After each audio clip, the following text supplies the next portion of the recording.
Guys, welcome back sa ating YouTube channel mga katropa, mga kabady, ayan, sa agriculture, ayan, sa mga negosyo at iba't ibang kwentuhan, mga usapang business na magpapayaman sa ating mga mamamayan. Ayan, so tara, pag-usapan natin itong tungkol sa tilapia farming 101, puhunan, kitaan, ayan, himay-himayin natin yan mga katropa.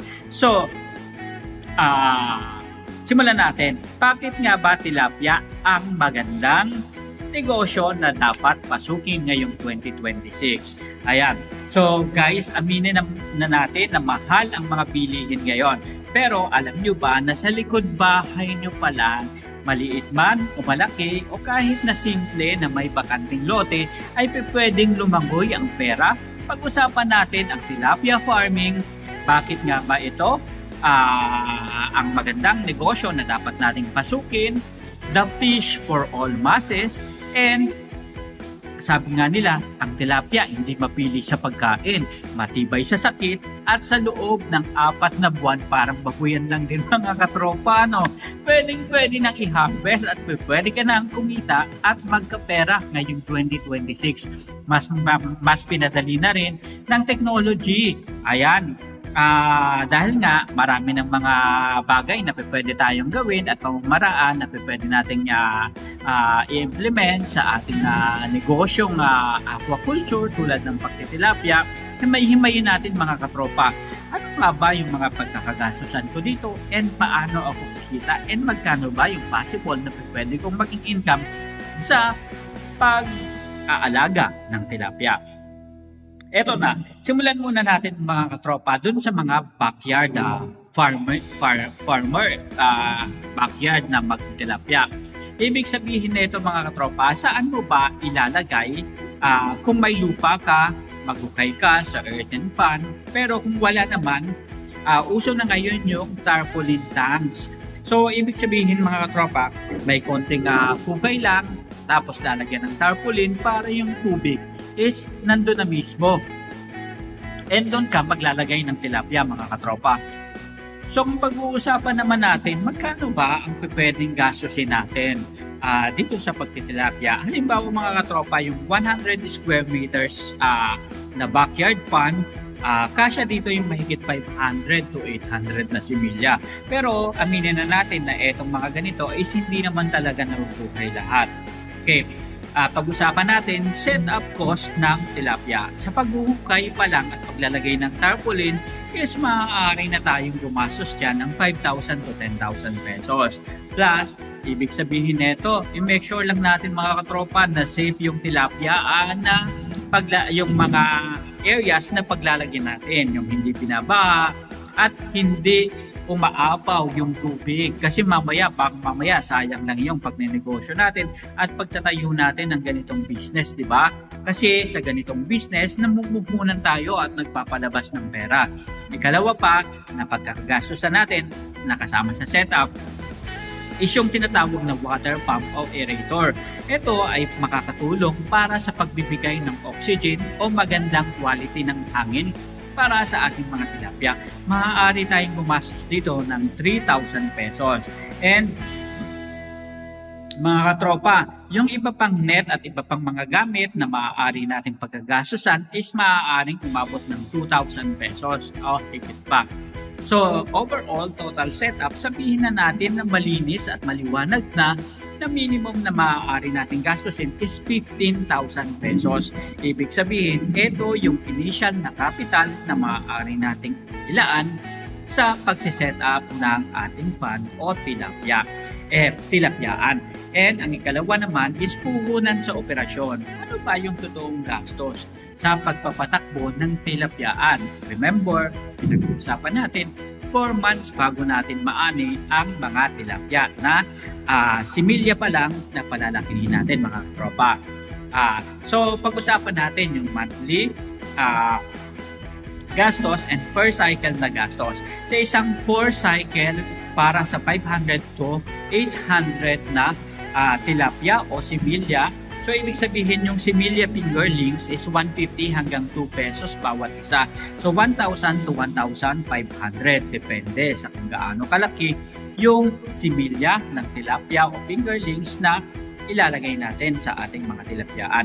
Tips: okay, bumili sa Big Bar and accredited hatcheries para mas mabilis lumaki ang ating mga alaga. Bakit ba laging nire-recommend na sa Big Bar? Kasi nga, mga katropa, sila yung mayroon talagang pag-aaral na ginawa and proper yung process na pinagdaanan yung mga fingerlings nila. Ibig sabihin, etong mga fingerlings na to, makatitiyak tayo na hindi sakitin and hindi weak. Marami kasi nagkakaroon ng namamatay yung mga nilalagay ng mga isda kasi nga nagiging sakitin at nagkakaroon ng mga iba't ibang mga virus at sakit. So yan may iwasan natin. At least kung sa Big Bar pa tayo, may bibigyan nila tayo ng idea kung ano pa yung ibang proseso na dapat natin gawin at pag-care sa ating mga tilapia o palaisdaan, mga katropa. Now, expenses number 2 is yung pagkain, feeds. Kahit sa ibang uri o aspeto ng pagnenegosyo, talagang malaking bahagi o kinakain sa budget sa pamumuhunan o pinagkakagastusan ng mga namumuhunan is yung budget sa feeds. Ito yung may pinakamalaking gastos kahit sa negosyo natin na babuyan and sa mga palayan, taniman ng mga gulay is feeds or pataba. Yan talaga, mga katropa, yung mga pinagkakagastosan natin. So dito sa aquaculture, tulad ng pagnenegosyo ng tilapyaan, halos 60% to 70% ang magagastos natin sa total ng kabuuang gastos. Ibig sabihin nito, mga katropa, yung kakainin nila na starter, grower, finisher, pellets ay kailangan nating budgetan ng 12,000 to 15,000 para sa buong cycle. Bakit kailangan gastusan at pag-budgetan ka agad? Kasi nga, mga katropa, kung hindi natin babudgetan, maaaring mauwi na maging bitin o kulang sa weight yung mga tilapia na i-harvest natin. Halimbawa, ginastos natin yung pera at wala na tayong pagpakain sa mga tilapia, then mga patpatin yung tilapia na mahuhuli at ma-harvest natin. Kaya importante na dapat naglalaan tayo ng tamang puhunan and budget para sa pakain sa ating mga tilapia, mga katropa. Then, kuryente at tubig, maaari tayong mag-budget ng 2,000 pesos. Ibig sabihin, operating capital more or less is 18,000 bawat anihan. So suma total, mga katropa, ito yung pagkakagastusan natin. So halos kulang-kulang 18,000. So ibig sabihin naman, grand reveal na natin. Magkano naman ang pwedeng kitain dyan? Okay? Yun naman talaga yung paborito pag-usapan, di ba? Paano kami magkakapera? Paano kami kikita dyan? Magkano yung kikitain namin? So sabihin na natin na sa bawat 800 na isda, may survival rate ka na 90%. Kung talagang maganda yung pag-aalaga mo at sa Big Bar ka kumuha, then talagang makakatiyak ka na at least okay yung mortality sa yung tilapiaang. And bali may 720 ka na ng matitirang tilapia. Remember, ang pinag-uusapan natin is 800 fingerlings, di ba?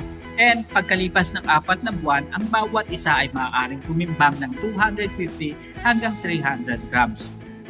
Sapat yan para at least yung bawat 1 kilo na ma-harvest mo ay may 3 piraso hanggang 4 na pirasong tilapia sa bawat 1 kilo. So total harvest weight, halos 200 kilos yung tinatarget natin, ini-aim natin na sana yun yung baani ng ating tilapyaan. So ibig sabihin nito, kapag binenta natin farm gate price, halimbawa 120 or 150 per kilo, maaari nating ibenta gross 200 kilograms times 130. Doon na lang tayo sa median, mga katropa. So maaari tayong makabenta ng 26,000. And para sa net profit naman o kabuuan kita, 26,000 na benta minus 18,000 na gastos sa bawat 4 na buwan na cycle is maaari tayong, mga katropa, na kumita malinis 8,000 pesos sa bawat 100 square meters na tilapyaan. So what more pa kung mas malaki ang ating tilapyaan? Remember naman, sa pagtitilapya is kahit malaking area, kung magbabayad ka sa labor cost, lubos-lubusin mo na, palakihin mo na. Sayang naman yung space, di ba? Pero sabi ko nga, kung limited lang talaga yung space natin and backyard lang naman tayo, why not? Di ba? Okay na yung 8,000 pesos sa 4 na buwan na pag-aalaga. And take note pa, and pwede kang manghuli-huli pa dyan bilang pagkain mo sa araw-araw.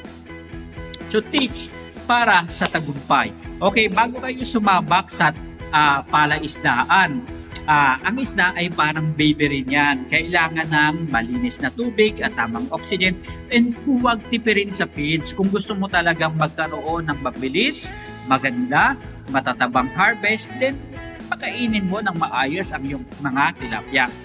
Kaya mo pa na gawin ito. Kung kayang-kaya mo, then simulan mo na mga katropa. And make sure lang dun sa mga nais na pumasok sa negosyong ito, mag-comment kayo sa baba. And para mas marami pa kayong iba't ibang negosyo na pwedeng makita. Mga tips kung paano simulan ng iba't ibang klaseng negosyo, baka mamaya etong 2026 na ang year na magpapayaman sa iyo. So samahan niyo ako araw-araw sa Usapang Business dito po sa Kabady Mo Ko YouTube channel. Talakayan natin ang iba't ibang aspeto ng pagnenegosyo at iba't ibang mga bagay na dapat natin gawin para umunlad at masenso sa iba't ibang klase ng negosyo. Sa muli, salamat. Paalam.